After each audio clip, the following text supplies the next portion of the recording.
News nation लगातार इस पर अपनी मुहिम आपके सामने पेश कर रहा है कि अभी भी हजारों की संख्या नहीं से कम सैकड़ों की संख्या में लाशें ऊपर पहाड़ों पर हैं और उनके अंतिम संस्कार का इंतजाम तो बहुत दूर की बात है, लेकिन सरकार की अक्षमता किस तरीके से नजर आ रही है ये लगातार हम आपके सामने पेश करते दिखा रहे हैं। हमारे संवाददाता धीरेन्द्र पुंडीर उन तमाम जगहों पर पहुंच रहे हैं और वहां दिखा रहे हैं आपको कि कैसे लोगों के सामान बिखरे पड़े हैं, आज भी 1 साल बाद भी कैसे छित शरीर वहां पर पड़े हुए हैं। आखिरकार वहां पर स्थिति क्या है, सरकार की लापरवाही क्यों है, ये कोताही क्यों है, यही सवाल आज हम उठाकर आपके सामने खड़े हैं। तो सबसे पहले देखिए आज की रिपोर्ट। यही है वो तस्वीरें जिन्होंने केदारनाथ धाम में पिछले साल आए जल प्रलय के अनदेखे सच को दुनिया के सामने ला दिया। न्यूज नेशन संवाददाता धीरेन्द्र पुंडीर जब केदारनाथ के पास जंगल चट्टी की पहाड़ियों में पहुंचे तो उनके आंखों के सामने वो शव और नरकंकाल थे जो 1 साल से अंतिम संस्कार का इंतजार कर रहे थे। ये मंजर जहन को झकझोर कर रख देने वाला था। जहां भी नजर जा रही थी वहां केदारनाथ की तबाही के निशान थे। कहीं सुहागिनों का सिंदूर फैला हुआ था तो कहीं मारे गए लोगों के बैग और जूते चप्पल कहर की गवाही दे रहे थे। ये एक मोजा है, आपको ये दिखाई दे रहा होगा, एक मोजा है, उधर एक चप्पल पड़ी है और इसी मोजे के साथ ये जूता है और इसके साथ ये दूसरे मोजे का, अगर आप देखें इसी एक ही आदमी के पैर का ये दूसरा मोजा है जो यहाँ आपको बड़ा दिखाई दे रहा है। सरकार ने शायद तय कर दिया होगा कि ये गुमशुदा है, लेकिन इसकी कहाँ किस हालात में मौत हुई इसकी कोई जानकारी सरकार को देने की जरूरत नहीं पड़ी, क्योंकि ये शायद दुनिया में पहला उदाहरण होगा इतनी बड़ी त्रासदी के बाद जिम्मेदारी तय करने का एक भी आयोग नहीं। न्यूज नेशन की टीम इन पहाड़ियों के चप्पे चप्पे को तलाशने के सफर पर निकली, ये पता करने के लिए कि क्या जंगल चट्टी की दूसरी पहाड़ियों में भी लापता लोगों की लाशें दबी हो सकती हैं। ये केदारनाथ के बीच का रास्ता, ये वही जगह है जहां लोकल के लोगों का कहना है कि ऊपर इस जंगल में, जो जंगल चट्टी का जंगल है भैरवनाथ मंदिर के सामने से शुरू होता है, वहां दर्जनों की तादाद में, बल्कि लोकल के लोगों का कहना है कि सैकड़ों की तादाद में लाशें ऊपर हैं। तो क्या वाकई वहां लाशें हैं? क्या 1 साल बीतने पर भी सरकार गुमशुदा लोगों की तलाश नहीं कर पाई? क्या सरकार के किसी नुमाइंदे ने ऊपर पहाड़ पर जाकर उन गुमशुदा और बेगुनाह लोगों की तलाश करने की कोशिश की? यही हम देखने की कोशिश करेंगे इस पूरी यात्रा के दौरान, जहां हम ज्यादा ऊपर तक नहीं जा पाएंगे क्योंकि हम जानते हैं कि हम इसके अभ्यस्त नहीं हैं। हम सफर में थोड़े से ही आगे बढ़े थे कि एक बार फिर शवों का मंजर हमारी आंखों के सामने आ गया। जंगल चट्टी के इन पहाड़ियों में भी जहां तहां शव पड़े हुए थे। किस तरह से ये बॉडी यहाँ है, ये किसी की माँ, किसी की बहन, किसी की बेटी हो सकती है, क्योंकि जिस तरह से ये शव यहाँ पड़ा है, ये रास्ते में पड़ा हुआ शव है। लेकिन आपको इस प्रशासन के लिए आपको शब्द खोजने होंगे जिसमें ये कहें कि क्या ये कानून से चलते हैं, क्या कोई आयोग होता तो इसकी हालत इससे बेहतर होती। एक शव आपको ये दिख रहा है बराबर में, अगर मैं कहूँ मेरे कैमरामैन, खास तौर से ये हड्डियां इस तरफ, किसी की चूड़ी में, अगर ये हाथ आप देख रहे हैं इधर इस तरफ, अगर आप देखिए हाथ में चूड़ियां हैं और वो हाथ वहीं का वहीं, वो हड्डियों में चूड़ियां हैं और ये चूड़ियां किसी ने बड़े शौक से पहनाई होंगी इन हाथों में। लेकिन यहाँ जिस तरह से ये यहाँ है, कम से कम मौत को नहीं टाला जा सकता अगर आप कहें कि हिंदू तमाम संस्कृति और मान्यताओं पर बात करें, लेकिन कानून कम से कम ये जरूर कर सकता था कि इनके शवों को अंतिम संस्कार करने से पहले इनका डीएनए लेकर इनके परिवार जो तलाश में आज तक है और शायद ताउम्र रहेंगे। 16 जून 2013 को इसी जंगल चट्टी में मौत ने तांडव किया था। पूरी केदार घाटी जल प्रलय से चीत्कार उठी। जो बचकर आए वो खुशकिस्मत थे, लेकिन जो इन पहाड़ों के बीच फंसे उन्हें आज तक मुक्ति नहीं मिल पाई। हैरान कर देने वाली बात यह थी कि जहां हमारे रिपोर्टर पहुंच गए थे, आखिर वहां सरकार के खोजी दस्ते कैसे नहीं पहुंच पाए। न्यूज नेशन की ये पड़ताल सवालिया निशान खड़ी करती है सरकार की उन कोशिशों पर जो सिर्फ कागजों पर ही संजीदा दिखी। उत्तराखंड की त्रासदी में अलकनंदा और भागीरथी नदियों में आए उफान ने हजारों जिंदगियों को लील लिया था। ये नदियां गंगा में आकर मिलती हैं। आज हम इसी गंगा के किनारे केदारनाथ के उन भक्तों के इंसाफ की आवाज उठाएंगे। वीडियो जर्नलिस्ट सत्या के साथ धीरेन्द्र पुंडीर, जंगल चट्टी, केदारनाथ। हम आपको लगातार दिखा रहे हैं किस तरीके से कई जगहों पर अभी भी बहुत बड़ी संख्या में शव छिन्न स्थिति में मौजूद हैं। और इसके बारे में जैसे ही हमने सरकार के सामने तमाम तथ्यों को रखना शुरू कर दिया, जैसे ही न्यूज नेशन ने इन रिपोर्ट को प्रसारित करना शुरू किया, उत्तराखंड की सरकार में हड़कंप मचता हुआ दिखाई दिया। हर कोई आज यही सवाल पूछ रहा है कि नहीं, ऐसा नहीं हो सकता। मुख्यमंत्री हरीश रावत का कहना है कि अगर कुछ शव मिल भी रहे हैं जिसमें कुछ बुरा नहीं है, हम उन्हें अंतिम संस्कार कराएंगे उनका, ऐसा हमारा दावा है, ऐसा हमारा कहना है। लेकिन सवाल यहां यह है कि आखिरकार सरकार क्या कर रही है?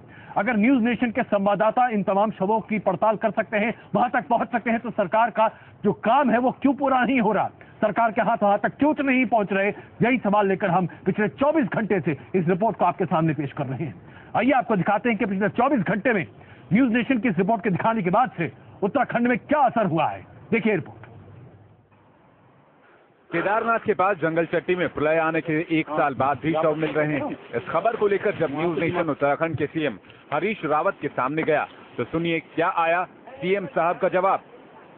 राज्य सरकार के किसी भी जिम्मेदार व्यक्ति ने कभी ये नहीं कहा कि वहाँ और शव नहीं हो सकते, क्योंकि विस्तृत भूभाग है, झाड़ खंकाड़ है, नदी नाले हैं, गाड़ गधेरे हैं, लोग जान बचाने के लिए अलग अलग क्षेत्रों में गए।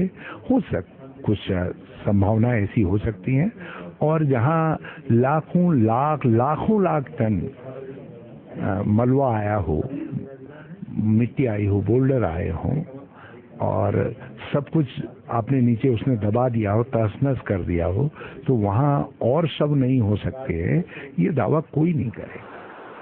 हैरानी होती है मुख्यमंत्री जी का यह जवाब सुनकर।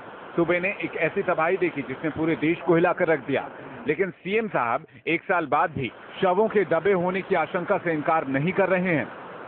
जिस सरकार के ऊपर केदारनाथ के अभागे भक्तों की अंतिम संस्कार की जिम्मेदारी थी, वही सरकार अब भी शवों के मिलने की आशंका को स्वीकार कर रही है।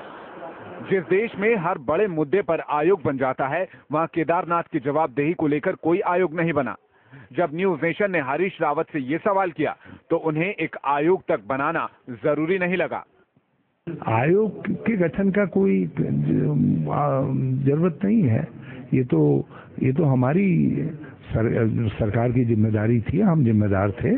आज मेरी जिम्मेदारी है, हम लोग उस जिम्मेदारी को मानते हैं, और इसमें कोई उसकी बात नहीं है। मगर प्राकृतिक आपदा कभी आए, अब उसके लिए कोई आयोग जो है, यदि कहीं कोई डैम फटा होता या कोई और चीज हुई तो ये तो एक प्राकृतिक आपदा थी, और मैं समझता हूँ कि इसमें कितना व्यवहारिक होगा आयोग का गठन करना, और इससे जो विकास में जो काम हम कर रहे हैं, फिर से उस एरिया को रिबिल्ड करने की जो काम कर रहे हैं, वो सारी प्रोसेस पे इसका असर पड़ेगा। देहरादून में बैठे सीएम साहब भले ही कॉम्बिंग के सहारे शवों को ढूंढने का दम भर रहे हों, लेकिन दिल्ली में न्यूज नेशन की खबर का असर दिखा। मोदी कैबिनेट में अहम पद संभाल रहे नितिन गडकरी ने खुद प्रधानमंत्री तक इस मुद्दे को पहुंचाने की बात कही है। ये बहुत संवेदनशील विषय है, और हमारी सरकार और अलग अलग डिपार्टमेंट के लोग उसके ऊपर विचार करके उचित कार्रवाई करेंगे। मेरे साथ जो पाए गए हैं सर, आपको लगता है उनका अंतिम संस्कार होना बनता है? जिस तरह से वहाँ पे हमारे रिपोर्टर पहुँच गए, और भी टीमें पहुँच सकती थी, इतनी टीम्स हैं आपके पास, इतने संसाधन है। देखिए, मैं आपको विश्वास दिलाना चाहता हूँ कि राज्य सरकार से इसमें बातचीत की जाएगी, और राज्य सरकार ये मेन एजेंसी है, और राज्य सरकार इसमें जो भी सहयोग मांगेगी वो पूरी हमारी सरकार करेगी। मैं इस विषय के बारे में प्रधानमंत्री के कान पर ये विषय डालूंगा, क्योंकि मेरे डिपार्टमेंट से संबंधित जो विषय उसके लिए तो मैं निर्णय करूंगा, और बाकी विषय निश्चित रूप से प्रधानमंत्री के कान पर डालूंगा। सिर्फ सरकार ही नहीं बल्कि बीजेपी ने भी शवों के दबे होने के मुद्दे पर सरकार की तरफ सख्त रुख अपनाया। पार्टी नेता प्रभात झा ने तो उत्तराखंड सरकार को लापरवाह बताते हुए हरीश रावत के इस्तीफे की मांग भी कर दी। हरीश रावत जी को सरकार में रहने का कोई नैतिक अधिकार नहीं। हो सकता है कि जंगल चट्टी के इन अभागों का मुद्दा भी सियासत का हिस्सा बन जाए, लेकिन जिन लोगों के शव आज भी जंगलों और पहाड़ियों में दबे हुए हैं, उन दिवंगत आत्माओं को मुक्ति अंतिम संस्कार के बाद ही मिलेगी। Team news nation. जाहिर सी बात है, इस पर राजनीति भी अब जबरदस्त तरीके से होती दिखाई दे रही है। भगत सिंह कोश्यारी जी भारतीय जनता पार्टी से इस वक्त हमारे साथ हैं, हमारे साथ प्रदीप बन्ना जी कांग्रेस के इस वक्त हमारे साथ हैं, और इस वक्त हमारे साथ धर्मगुरु की भी एक बहुत बड़ी यहाँ पर एक सभा जमी है। हमारे साथ स्वामी रविंद्रानंद सरस्वती जी मौजूद हैं, हमारे साथ बाबा हठयोगी जी मौजूद हैं, हमारे साथ डॉक्टर उमाकांत सरस्वती जी मौजूद हैं, हमारे साथ मौजूद हैं महंत कैलाश राम जी, और उसके साथ साथ वीरेंद्र जी भी इस वक्त हमारे साथ मौजूद हैं। कोश्यारी जी, भारतीय जनता पार्टी इस पूरे मामले को एक बड़ा मुद्दा बनाती दिखाई दे रही है, लेकिन क्या आपको नहीं लगता कि सिर्फ मुद्दा बनाना अपने आप में काफी नहीं है? सरकार को आज जवाबदेह बनाना ज्यादा जरूरी है, और उसके लिए आप लोग क्या करेंगे? देखिए, पहला पक्ष है, मैंने शुरू से आपसे कहा है, घटना दर्दनाक, दुखद और हम लोगों के लिए खेदजनक, और उसके बाद घटना के बाद जो कार्रवाई होनी चाहिए थी वो नहीं हुई, और उसके लिए अब आपने आप हमारी आवाज सुन पा रहे हैं? मुख्यमंत्री से एक सेकंड मेरे पूरा सुन लीजिए। आपने कहा मुख्यमंत्री जी से कि आप आयोग बनाना है, उन्होंने आयोग बनाने के लिए मना किया। मैं तो कहता हूं कि प्रदीप जी मेरी बात सुन लीजिए, सुन लीजिए, मेरी बात आ रही थी ना आपको। मेरा आपसे निवेदन यह है कि एक और तो सरकार को, हमारे केंद्रीय सरकार को चाहिए कि वह अधिक से अधिक ठीक से सहायता दे करके और अपने संरक्षण में, अपने देखरेख में वहां पर वो सारा कारभार अपने हाथ में ले, क्योंकि प्रदेश सरकार केवल केंद्र से सहायता लेकर के उसका दुरुपयोग कर रही है।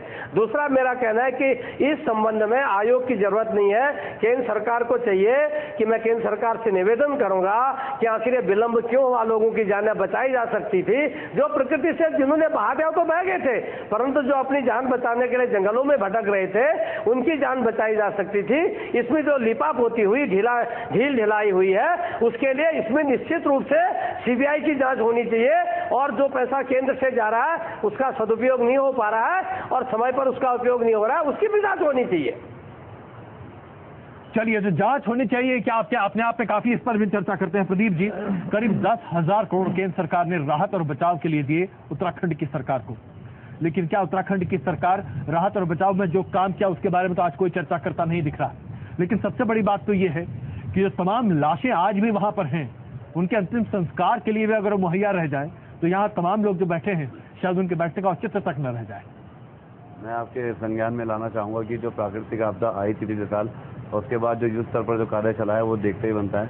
मैं परसों ही केदारनाथ की यात्रा पे गया था। केदारनाथ में पूरा वहाँ पर 10 किलोमीटर पैदल ट्रैकिंग करके आया हूँ। तो जो पुनर्निवास और पुनर्निर्माण का काम जिस स्तर पर चल रहा है वो देखते ही बनता है, क्योंकि इतनी विषम परिस्थितियों में सरकार काम कर रही है।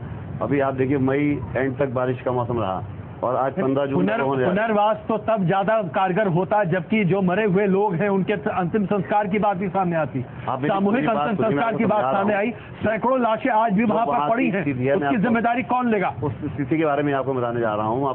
लाशें नहीं है, मैं खुद स्वयं गया हूँ, और जितने मजदूर और जो मिस्त्री काम कर रहे हैं वो जो नदी का रूट डाइवर्ट कर रहे हैं, कितनी विषम परिस्थिति में काम कर रहे हैं। रोज बारिश हो रही है, रोज मौसम खराब हो रहा है वहाँ पर, और एक सीमेंट का बैग जो है 25 किलोमीटर दूर से कच्चर द्वारा लाया जा रहा है। वो देखिए आप कैसे काम कर रहे हैं, मजदूर मिस्त्री जो वहाँ पर काम कर रहे हैं। और लगातार बिहार में जो सड़क बनाई है, वहाँ की लोकल जनता कह रही है जो सड़क बनी है वो आज तक इस तरह की सड़क वहाँ पर नहीं बनी जो सरकार पर। सड़क बनाना अपने आप में काम नहीं है ना। मैं चलिए मैं आप लोगों से पूछना चाहता हूँ, हमारे हिंदू संस्कृति में तो यही कहा जाता है ना कि और कुछ हो या ना हो, मुखाग्नि मिलनी चाहिए।